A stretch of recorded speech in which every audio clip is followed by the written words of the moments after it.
kapusukan, masamang pagnanasa, at kasakiman na katumbas na rin ng pagsamba sa Diyos-Diyosan. Dahil sa mga ito, ang puot ng Diyos ay dumarating sa mga suwain lang. Hindi kayo suwain. Can you say amen? No? Kayo ay mga basunuri na anak ng Diyos. Can you say amen? Verse 7. Ganitong mga landas ang tinatahak nyo noon. Mga suwail, mga hindi sumusunod sa kalooban ng Panginoon nung kayo namumuhay pa sa mundo. Verse 8. Ngunit ngayon, sabi nga po natin ngayon. Ngunit ngayon ay talikuran ninyo ang mga bagay tulad ng puot, galit, maruruming pag-iisip, paninirang puri, at mahalay na pananalita mula sa inyong bibig. Huwag kayong magsinungaling sa isa't isa. Yamang hinubad na ninyo ang lumang pagkatao kasama ang mga gawain nito. So pangalawang kaparaanan para makapamuhay tayo na hindi natin sinasayang ating buhay ay patayin daw natin. Put to death. Ay, hindi naman natin sinasabing literally. Kasi sinasabi po natin, kapag sabi doon kasi ay yung inyong pagnanasa, sa totoo lang po, bilang isang mananampalataya, meron po tayong desisyon na huwag magalit o mabuhay sa galit. Nandiyan po ba kayo? Amen. Pwede tayong magdesisyon na huwag mag-isip ng kahalayan o manatili sa kahalayan.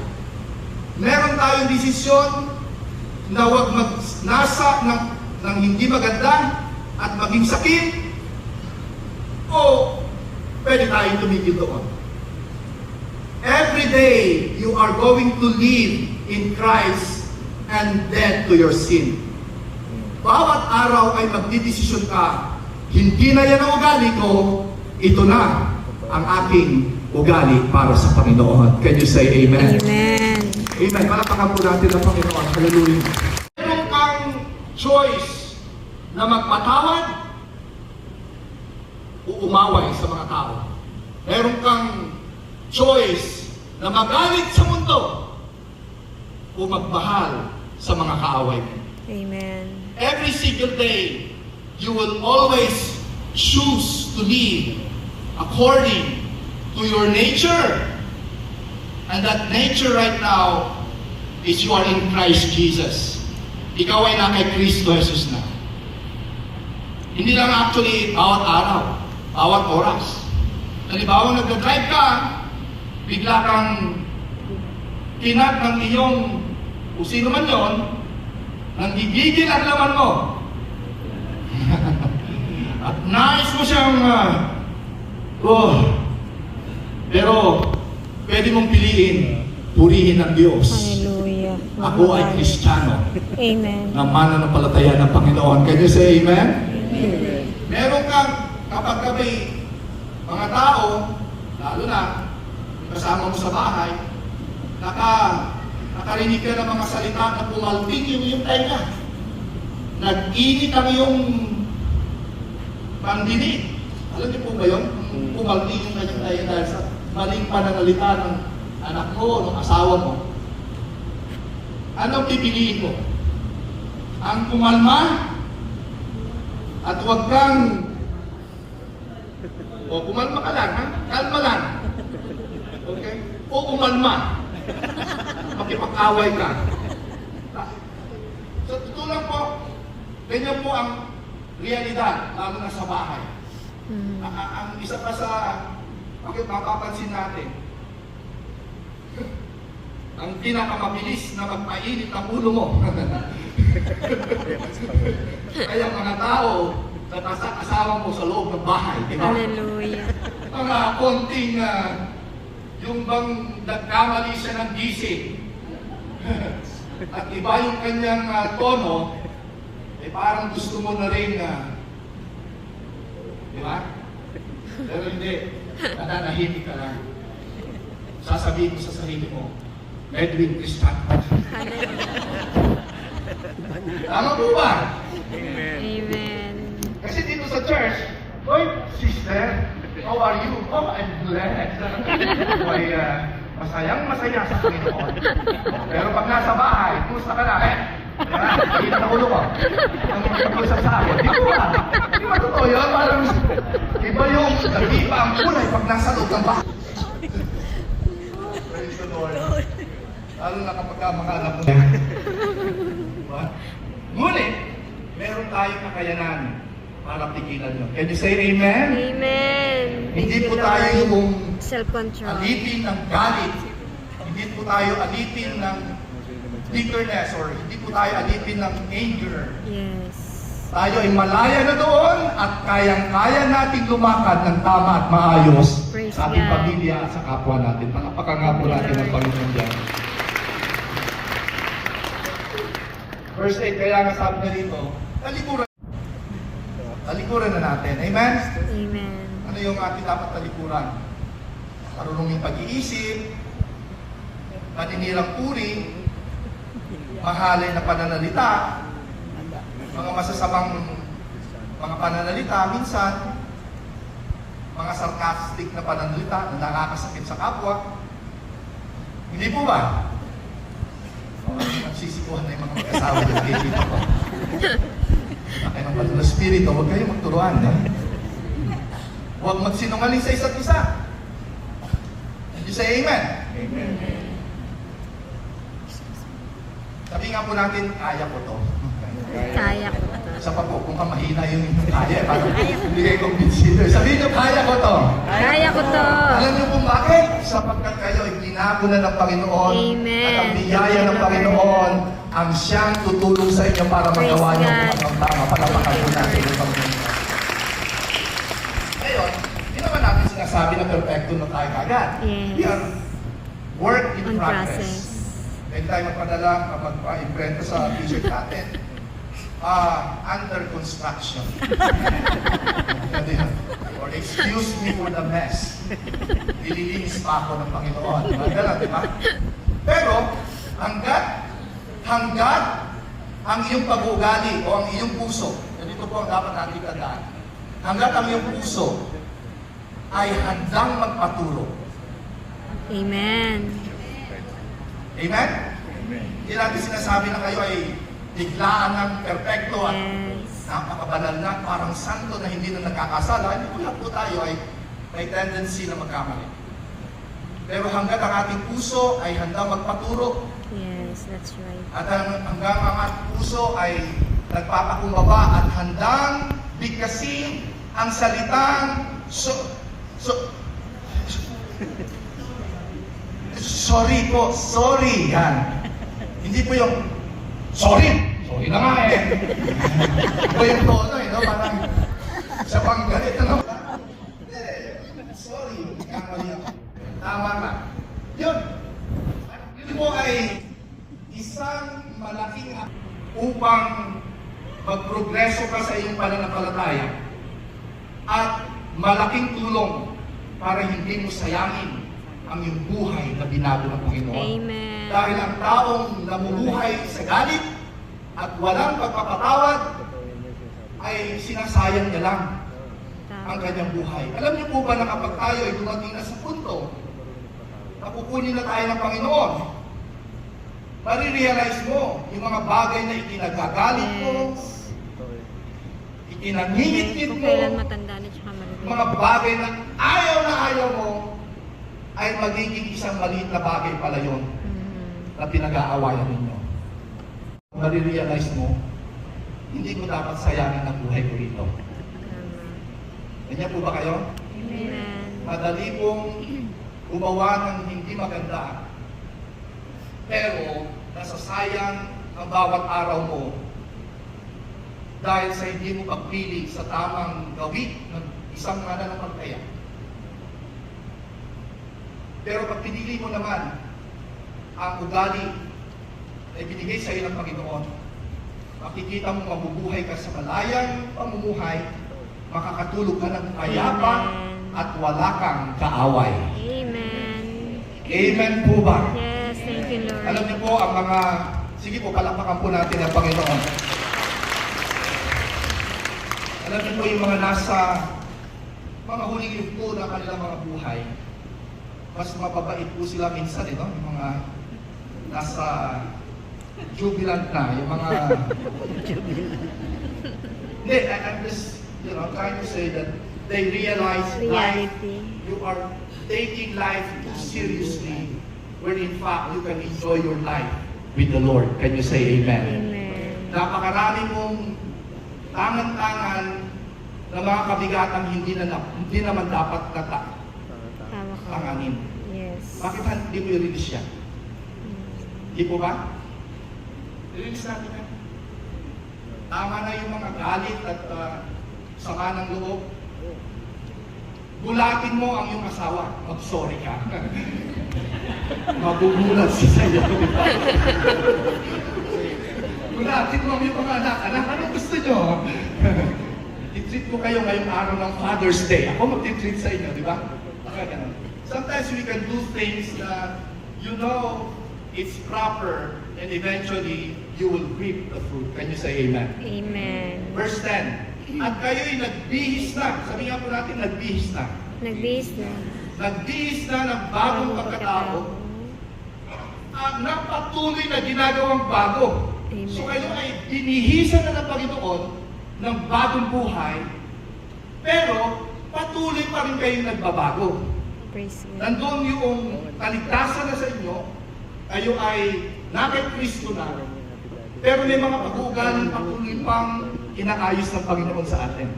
Amen. Okay naman po yun. Sabi ko kanina, hindi po tayo perfecto, Perfecto. pero ang pinakamaganda, nagpapakumbaba tayo sa pagtuturo ng Panginoon. Amen. Kung bago, tungo sa kaalaman ayon sa larawan ng lumikha sa bagong pagkatao. So, God is still molding us. God is still polishing us. May mga bagay pa tayong, magmamature pa tayo. Can you say amen? Amen. Marami pa po tayong matututunan. Yes. Minsan, alam niyo po ba minsan, ang ating tunay na pagkatuto ay sa panahon na humaharap tayo sa mga pagsubok. Meron ako narinig na kwento, wala kung sa Facebook ito o sa social media. Hindi ko na maintindihan kung saan ko nakukuha ito. Pero ang kwento niya ganito, may dala siyang kape at may sumiko sa kanya. Siniko siya. Parang ginagalit siya. Natapon yung kape niya. So ang moral lesson doon ay ano ang nagiging reaction mo kapag ikaw ay binabangga ng buhay? Di ba? Yes. Anong lumalabas sa iyo? Ano yung nagiging dahilan ng iyong pag-uugali o ano ang nagiging pag-uugali mo kapag ikaw binabangga ng buhay? Sa kanya, ang lumabas, yung kape. Sa atin, pag binabangga tayo sa buhay, ano lumalabas sa atin? Di ba? Hindi kape. Patis or alamansi or manghang or maasim, mga gano'n, di ba? Toyo. Toyo tuloy siya, no? Pero bakit tayo po ay alam natin kung ano ang ating nagiging pag-ugali kapag tayo ay nakakaranas ng mga pagsubok sa buhay. Can you say amen? Sabi niya rito, verse 12, kaya't bilang mga pinili ng Diyos, mga banal na minamahal, isuot ninyo sa inyong pagkatao ang pagkamahabagin, kabaitan, kababaang loob, kaamuan, at tiyaga. Magparaya kayo sa isa't isa. At kung sino man ay may sama ng loob sa kanino man, magpatawad kayo sa isa't isa. Magpatawad kayo kung paano pinatawad kayo ng Panginoon. At higit sa lahat, taglayin ninyo ang pag-ibig na siyang nagbubuklod sa lahat ng sa lubos o nagbubuklod sa lahat sa lubos na pagkakaisa. Piliin natin maging matiyagain. Piliin natin maging mabait. Piliin natin ang kapakumbabaan, kaamuan. Piliin natin ang mapagparaya. Kaya po natin yan. Sapagkat kapag pinili po natin ito, yan po yung pamamaraan para hindi mo sinasayang ang iyong buhay. Amen. Dahil darating ang panahon, ikaw ay magiging pagpapala sa iba. At Amen. iiwan mo ang mundo na ikaw ay naaalala ng tao dahil pinili mo ang pag-uugali pagka-Diyos. Praise God. At higit sa lahat, mas maganda pong mabuhay ng malaya sa anumang galit o kasakiman. Mas maganda pong mabuhay na ikaw ay naging pagpapala. Mas maganda po ang mabuhay na kahit na ikaw ay minamaltrato, ikaw ay inaapi or ginagawa ng hindi maganda. Pipiliin mo ang magpatawad Yes. at maging malaya Amen. mula sa anumang galit. Can you Thank say you, amen? Lord. Yun po ang dapat po nating gawin bilang isang ano ng Panginoon. Praise God. So yung pangatlo, isuot ang bagong pagkatao. Yung pangalawa, ariing patay. Patay ka na sa kasalanan. Yung una, ituon mo ang iyong pag-iisip sa pananaw patungkol sa langit. At pang-apat, verse 16, manirahan nawang sagana sa inyo ang salita ni Kristo. Ito po ang pinakamaganda sa lahat. Ang pinagkukunan po natin ng tamang pag-uugali ay nakabase sa kapahayagan ng salita ng Panginoon. Can you say amen? Amen. Hindi po ito isang self-effort or kumbaga ay coaching or Yes. hindi. We are going to the Word. At sabi nga rito, manirahan nawang sagana sa inyong salita ni Kristo.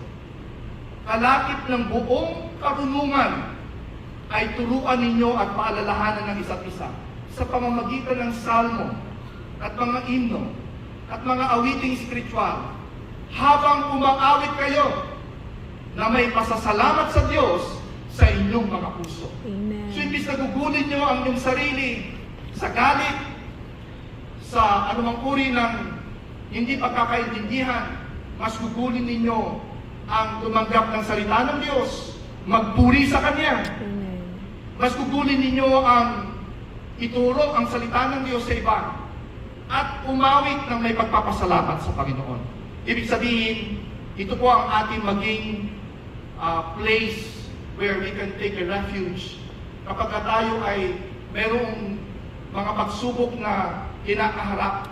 Imbis na tayo po ay malungkot, magpupuri tayo sa Panginoon. Yes. Sapagkat nakatunoon ang ating paningin sa Kanya at hindi niya tayo pababayaan. Amen.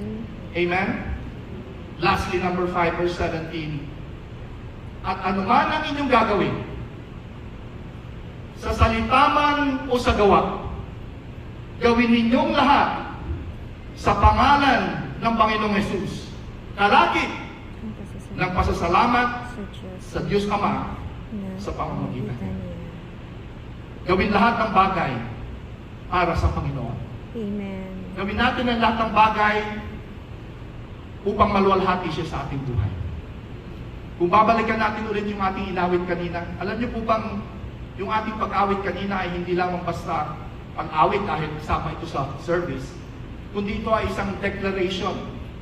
Whether I live, whether I die. Ano yun? Let it be for Christ. Sa salita, sa gawa, sa pag-ugali. Muli mga kapatid, sinasabi ko po sa inyo ito, hindi dahil Panginoon para magawa mo yun. The only thing that you can do is to yield to the grace of God. Amen. It's not by your own effort. Just as you have received salvation by faith, in walk and in your Christian life, receive the grace or increase or character. Amen. Kaya mo yun. Mag-yield lang tayo. Kaya nga sabi ng Panginoon sa kanyang mga salita, cast all your cares upon Him, for He cares for you. Amen. Submit yourself to God and be humble before Him, and He will give you the grace in your walk in life. Sino po nagpapasalamat na may biyaya na handang tumulong sa atin sa bawat araw. Praise Kaya God. yung awiting, ang biyaya ng Diyos ay laging sariwa tuwing umaga. They are new every morning. Great is your faithfulness. Yes, So Lord. every single day, you need grace. Every single day, you need the empowering of the Holy Spirit. Amen. Thank you, Lord. Every single day, you need the strength to choose what is right and what is of the will of God. Because you don't want to waste your life. Ayoko kong sayangin ang aking buhay sa pananatili, sa anumang uri ng galit, takot, regrets. Gusto kong maging malaya mula doon.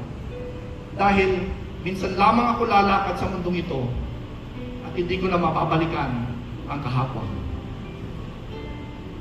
Alam niyo po bang may nagsabi nga, tanging ang oras lamang ang hindi mo na mababawi. Ang pera, pwede kang kumita. Yes. Pero ang oras, pag lumipas na, Wala na. tapos na siya. Pero ang pinakamaganda, sa oras at sa moment na ibinigay sa iyo ng Panginoon, gamitin mo ito para sa kanyang kaluwalhatian. Yes. Ang bunga nito ay para sa iyong kinabukasan at para sa iyong mga anak at sa mga susunod na panahon. I will choose to live for Christ because I know my future and my life is dependent on Him. Palapakan nga po natin ang Praise Panginoon. God. Mananalangin tayo. Papanalangin natin. Unang-una nais ko pong ipanalangin. Sino man dito, habang lahat ay ating yuko ang ating mga ulo at itikitan natin. Yes, Maraming Lord. salamat po Maraming salamat po sa pag-ibig mo sa akin. sa pag-ibig mo sa Namatay ka doon sa krus para sa aking para kasalanan. sa akin at sa Nabuhay ka maguli buhay ka naman para sa aking kaligtasan. sa aking kaligtasan. Binubuksan ko ang aking puso. Bubuksan ko. Inaanyayahan kita maging Panginoon at tagapagligtas ng aking buhay.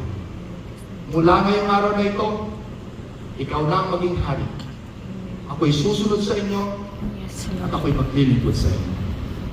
Ito po ang aking dalangin sa pangalan ng Jesus. Amen. Amen. Amen. Amen. Palapakan nga po natin. Nais namin kayong makilala. Meron po kami ibibigay sa inyo after the service. Pwede po bang dumiretso po kayo doon sa next step stage? Nagkabalik at medyo tumigil sa pagsunod sa Panginoon. Panahon na para bumalik tayo sa Kanya. Praise God. At tayo ay magpatuloy na sumuko sa Kanya. Nais ko po ipanalangin ng bawat isa. Panginoon, salamat po sa bawat mananampalataya na nandito ngayon. Magpapasalamat po kami na binigyan niyo po kami ng bagong buhay. Ngunit, sa amin pong pagpapatuloy, ang iba sa amin ay may mga pagkakataong sumuko, nanghina, tumigil, nawala ng pag-asa.